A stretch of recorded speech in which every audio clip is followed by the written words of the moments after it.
All right, we made it through almost. It's our last day selling Christmas trees, and we are at the same time starting to break down parts of the tent. As you can see, we have quite a few trees that have gone. A number of them have been taken to an ag center in town. They'll be used for animal habitation, for mulch, for all kinds of things that can be used in the community and for the animals. But we still have about 75 or so trees on the lot that we may or may not sell. And let's start to break down.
Talk about the great things, the not so great things, and things to consider if this is a work camping gig that you are interested in. So, things we liked. One was proximity to work. There's our rig right over there, and there's the tent right there. So work wasn't far. We were able to keep an eye on our pets, make meals, and all of the comforts of home pretty much right there, along with no commute time. So that is definitely a positive. Another positive was the experience, being a part of a Christmas tree lot from beginning to end, having the trees delivered, and all the way to putting them onto the customer's vehicle, ready to go to their new holiday home. And then of course, the people that we met. We worked with some really great people here. We had different team members that came on the weekend, some of the weeknights too, so got to meet some really great Memphis locals. Another positive was our compensation. Yes. We continue to receive electricity, water supply, and then we had a honey wagon that came on a regular basis. And of course, we were paid as well. It was strictly commission-based. Yep. So that's pretty much the positive. And other than that, it was a job. And now the things that we didn't like so much.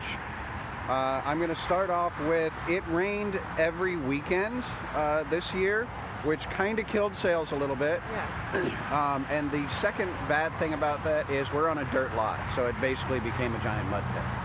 Yeah, so we were, even though we were cleaning up every single day, we were still tracking in mud all the time, and it just got to be a really big mess. Talking about what Levi just said about it raining, that did cut into our sales. So the way that the pay structure works, and with the weather conditions, our outcome wasn't what we had anticipated, so we ended up making a little over 5,000. We thought we would make more than we did with the pumpkins. So that was kind of a not so great thing. So when we were initially thinking that pumpkins would be less, so that was a negative thing. The other thing was Help. Since we didn't hire and schedule the help, we weren't exactly sure when we were going to get somebody or how many people we were going to get. And there were a lot of times, especially in the beginning, that it was just the two of us. And when you're only doing like 10, 12 trees, that's fine. But once you get into days where you're doing like 20 trees, that gets to be a bit tiring. Right. Like we said, the people that we worked with were great. It's just we weren't sure when we were going to get them. So some weeknights, and especially at the very beginning when we were setting up, it would have been really nice to have more people to help out. And keep in mind that that was the case on this lot. There are some Christmas tree lots where the managers do the hiring and the scheduling, Right. so that's some variable that isn't there in other places. Right.